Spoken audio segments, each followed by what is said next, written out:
भोला जी के नाम में सकती बाटे अनमो कठिन डगरिया पल में उड़ाई जय शिव बोल कंवरिया जय शिव बोल भोला जी के नाम में सकती बाटे अनमो कठिन डगरिया पल में उड़ाई जय शिव बोल कांवरिया जय शिव बोल कांवरिया जय शिव बोल।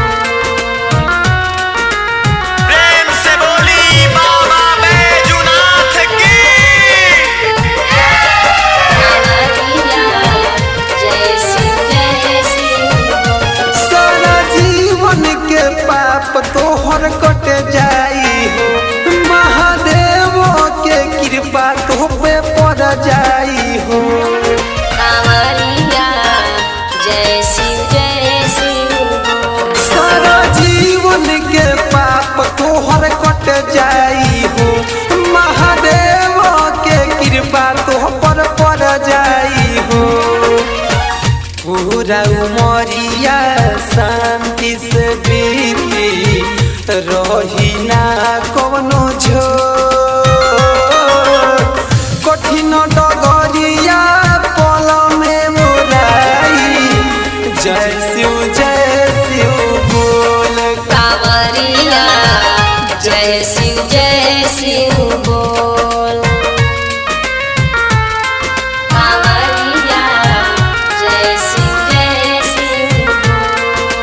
प्रेम से बोली बाबा बैजूनाथ की।